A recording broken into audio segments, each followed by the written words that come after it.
যে খবরের দিকে আমরা নজর রেখেছি, অর্থাৎ বেছে বেছে যেভাবে জঙ্গি ঘাঁটি গুড়িয়ে দিয়েছে ভারত এবং প্রত্যাঘাত করেছে পাকিস্তানকে, যোগ্য জবাব ভারতের, এবং পহেলগাম হামলার যে বদলা সেটা ভারত আজকে দেখালো, যেভাবে সেখানে প্রত্যাঘাত করেছে। 9টি জঙ্গি ঘাঁটিকে বেছে বেছে নিশানা করা হয়েছে এবং সেখানে ধ্বংস করে দেওয়া হয়েছে, পুরোপুরি গুড়িয়ে দেওয়া হয়েছে। আমরা এই বিষয়ে বিস্তারিত কথা বলবো। আমাদের সঙ্গে সরাসরি রয়েছেন আমাদের মুখ্য রাজনৈতিক বিশ্লেষক জয়ন্ত ঘোষাল। জয়ন্তদা, যেভাবে নিশানা করা হয়েছে জঙ্গি ঘাঁটিগুলিকে এবং প্রপার ইনপুট নিয়ে, অর্থাৎ যে প্রিসিশন অ্যাটাক বলা হচ্ছে, তারপরে পুরোপুরি জঙ্গি ঘাঁটিকে ধ্বংস করে দেওয়া হয়েছে এই অপারেশন সিন্দুরের মাধ্যমে। একেবারে ইন্দ্রাণী, এবারের যে অপারেশন সিন্দুর সেটার সব থেকে যেটা বড় বৈশিষ্ট্য, সেই বৈশিষ্ট্যটা হলো যে এতদিন ধরে নিয়ন্ত্রণ রেখা বরাবর, নিয়ন্ত্রণ রেখাকে অতিক্রম করে ক্ষেপণাস্ত্র উৎক্ষেপণ হয়েছে। বালাকোটের ক্ষেত্রে আমরা দেখেছিলাম, কিন্তু এবারে কিন্তু নিয়ন্ত্রণ রেখার পাশাপাশি আইবি যেটাকে বলে, অর্থাৎ ইন্টারন্যাশনাল বর্ডার, অর্থাৎ আন্তর্জাতিক সীমান্ত, অর্থাৎ পাকিস্তান অধিকৃত কাশ্মীর তো আছেই, তার সঙ্গে পাকিস্তানের অন্তর্ভুক্ত পাঞ্জাব রাজ্যের মধ্যেও যে সমস্ত জঙ্গি ঘাঁটি, সেগুলোকেও এই তালিকায় ভুক্ত করা হয়েছিল এবং আক্রমণ হানা হয়েছে। এমনকি রাজস্থানের যে সীমান্তে মানে পাকিস্তানের যে বর্ডার, সেখানেও কিন্তু সব রকম ভাবে নৌসেনা তো নয়, বায়ুসেনা এবং স্থলসেনা সেক্ষেত্রে কিন্তু মজুত রাখা হয়েছে এবং আক্রমণের সব রকম ব্যবস্থা করা হয়েছে। তো এইটা কিন্তু আরো অনেক বড় ব্যাপ্তিতে নরেন্দ্র মোদী করেছেন।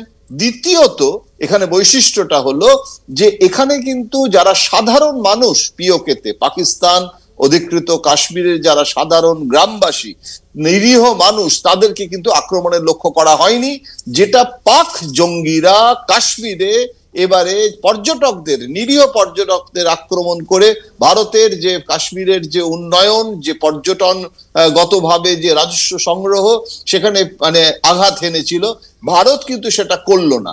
ভারত যেটা করলো এটা আরো কঠিন, যেটা তুমি বললে যে একটা প্রিসিশন, অর্থাৎ একটা প্রিসাইজড মানে আর কি অ্যাপ্রোচ, একটা ফোকাসড অ্যাপ্রোচ, অর্থাৎ আমি শুধু ঘাঁটিগুলোকে চিহ্নিত করে করলাম।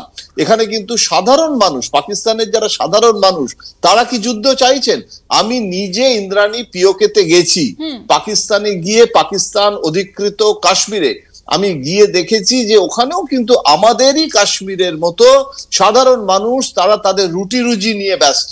আমাদেরও যেরকম শিকারা, আমাদেরও যেরকম পর্যটক নির্ভর, ওখানেও কিন্তু যে আজাদ কাশ্মীর ওরা বলে, আমরা আমাদের যেরকম কাশ্মীর, ওদের ওটাকে আজাদ কাশ্মীর বলে, কিন্তু আসলে তো ওই কাশ্মীরটাও আজাদ নয়, ওটাও একটা অটোনমাসের নামে কিন্তু পাক সেনাবাহিনী, পাক প্রশাসনের নিয়ন্ত্রণে থাকে। এবং জঙ্গি ঘাঁটিগুলো, এটাও একটা খুব আমার মনে হয় দর্শকদের আগ্রহের বিষয় হবে, যে জঙ্গি ঘাঁটিগুলোতেও কিন্তু আধুনিকীকরণ, মডার্নাইজেশন হয়েছে। একটা সময় ছিল যখন জঙ্গি ঘাঁটিগুলো প্রায় বাংকারের মতো ছিল, সেখানে অনেক কষ্ট করে জঙ্গিদের থাকতে হতো। এখন কিন্তু জঙ্গিরাও কিরকম একটা প্রফেশনাল জঙ্গিজ হয়ে উঠেছে। এবং ওখানে বালাকোটের সময়ও দেখেছিলাম, এক্ষেত্রে যেসব স্ট্রাকচার গুলো ভাঙা হয়েছে সেগুলো এক একটা অট্টালিকা এবং এক একটা বাড়ি, 5 স্টার হোটেলের মতো।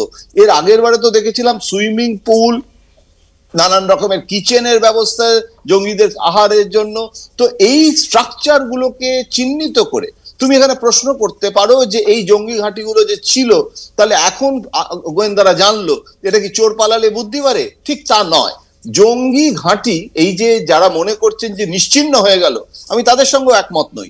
তার কারণ জঙ্গি ঘাঁটি, জঙ্গিদেরও কিন্তু একটা অদ্ভুত ব্যাপার আছে, যে তুমি লাস্কারে তৈবাকে, জয়সে মোহাম্মদকে নিষিদ্ধ করলে, ওরা আর একটা নতুন নামকরণ, এবারই যেটা হয়েছে, নতুন নামকরণ নিয়ে যেটা করা রিনেমিং বলে, রিনেমিং করে, রিস্ট্রাকচারিং করে ওই একই সদস্য তারা নতুন স্ট্রাকচারে কাজ করতে শুরু করে। তো সেটা একটা আসলে কিন্তু old wine in new bottle strategy. এখন জঙ্গিরা সেই কারণে নিশ্চিহ্ন হয়ে যায় না, মানে এটা একটা অনেক সময় বলা হয় রক্ত বীজ, এবং বারবার করে তারা কিন্তু সেই অসুরের মতো জন্ম নেয়। এখন এক্ষেত্রে যেটা হয়েছে যে কেন ভারত জানা সত্ত্বেও এই সমস্ত ঘাঁটিগুলোকে প্রথমেই হট পারস্যুট তো বলে এটাকে, অর্থাৎ আমি আমার সীমানা অতিক্রম করছি, সেটা হট পারস্যুট, কিন্তু আমি সেনাবাহিনী, স্থল সেনাবাহিনী ঢুকিয়ে দিয়ে যুদ্ধ করছি না, আমি সারফেস টু সারফেস মিসাইল হতে পারে। সেখানে কিন্তু এই ক্ষেপণাস্ত্রটা আমার সারফেস থেকে তোমার সারফেসে গিয়ে তোমার জঙ্গি ঘাঁটিকে নিশ্চিহ্ন করছে। আমি দূর থেকে সেগুলো অনেকটা হলিউড সিনেমাতে যেরকম দেখায়, যে এরকম ভাবে আমি দেখতে পাচ্ছি একটা প্রায় দূরবীক্ষণ যন্ত্রের মতো, এবং সেখানে এই যে করা হলো করে এখন কিন্তু ভারত মানে এটার মধ্যে কিন্তু ভারতের একটা 1 স্টেপ ফরওয়ার্ড 2 স্টেপস ব্যাকওয়ার্ড মানে এই মেথোডোলজিও আছে। অর্থাৎ আমরা একটা অ্যাকশন নিলাম এবং এরপরে দেখা হবে যে Pakistan how they are reacting. কারণ পাকিস্তানের অবস্থা, অর্থনৈতিক অবস্থা আমরা জানি, ইন্দ্রাণী খুব খারাপ, সেখানে ওদের বাজেটই নিজেদের বাজেট নিজেরা করতে পারছিল না। সুতরাং ওরা যদি এখন মানে একটা রক স্টেট, যেটা অর্থাৎ একটা একটা বোতাম টিপে দিল পরমাণু যুদ্ধ হয়ে গেল, এগুলো মানে কল্পনার হিস্টেরিয়া।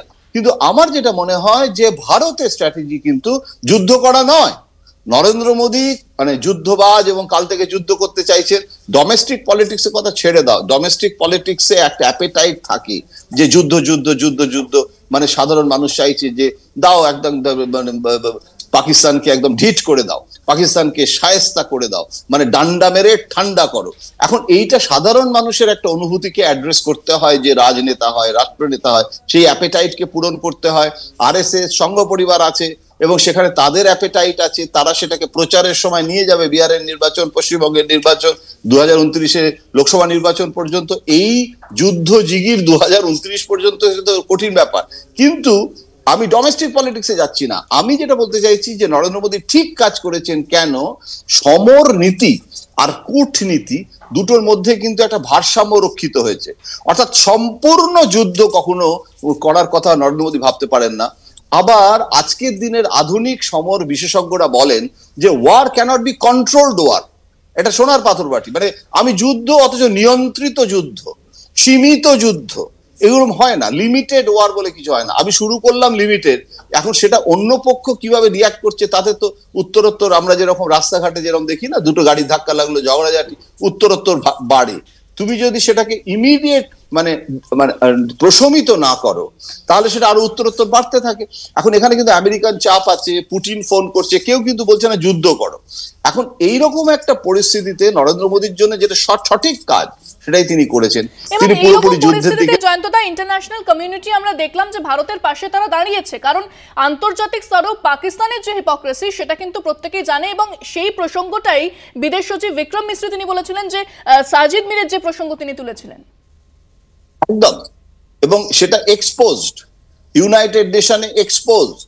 বরং আমাদের এখানে নম্বর বেড়েছে, তার কারণ আমরা কিন্তু হিউম্যান রাইট ভায়োলেশনের ইউনাইটেড নেশনের মামলায় জড়াবো না, ওরা জড়াবে। তার কারণ ওরা কিন্তু নিরীহ মানুষের ওপরে অত্যাচার করেছে, তাদেরকে জিজ্ঞাসা করেছে ধর্ম কি, তারপরে হত্যা করেছে। এগুলো কিন্তু সবটাই আন্তর্জাতিক আদালতের কাছে সেটা কিন্তু একটা জঘন্য অপরাধ। সুতরাং পাকিস্তানের সঙ্গে তুলনীয় যাতে না হয় তার জন্য প্রত্যেকটা, বিক্রম মিশ্রিও যেভাবে ব্যাখ্যা করেছেন, প্রত্যেকটা যে সম্ভাব্য প্রশ্নগুলো, পাকিস্তানের যে নালিশগুলো সম্ভাব্য হতে পারে, সেগুলোরও কিন্তু উনি আগাম জবাব দিয়েছেন এবং সবসময় বলেছেন যে এটা একটা প্রিএমটিভ মুভ। অর্থাৎ আমরা এমন কিছু কাজ করছি যেটা প্রিএমটিভ অ্যাকশন, কেননা পাকিস্তান এতদিন ধরে এই কাজগুলো করেছে। মানে একটা প্রায় হলফনামার মতো বিক্রম মিশ্রি আজকে জানিয়েছে যে এই কনটেক্সচুয়াল রেফারেন্সে আমাদের এটা একটা প্রিএমটিভ মুভ এবং এটা আমরা করতে বাধ্য হচ্ছি।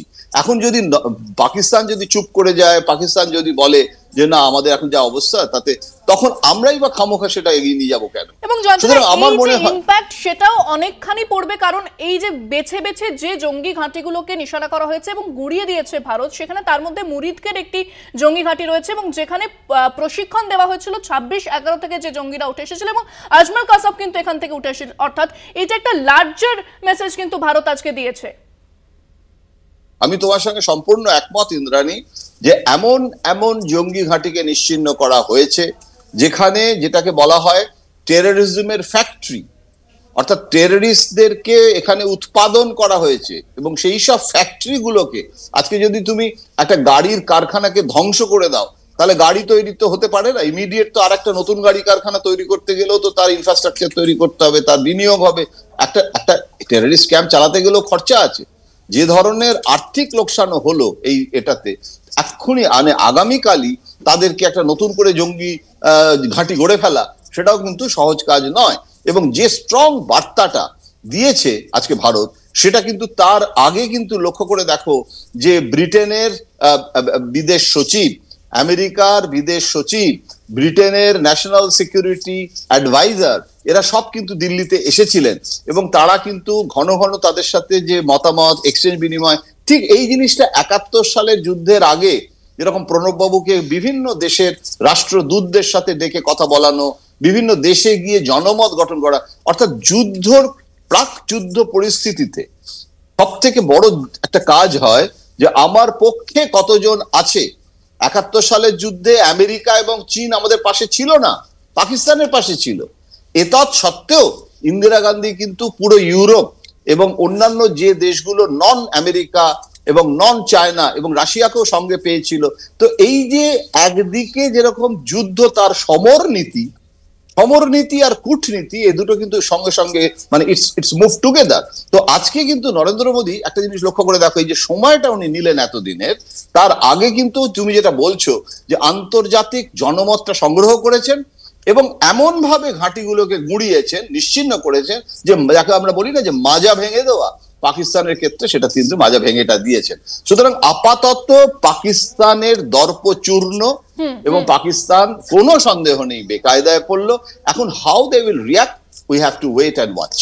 ইন্দ্রাণী, একেবারে অনেক ধন্যবাদ জয়ন্তদা। আমাদের সঙ্গে সরাসরি ছিলেন আমাদের মুখ্য রাজনৈতিক বিশ্লেষক জয়ন্ত ঘোষাল এবং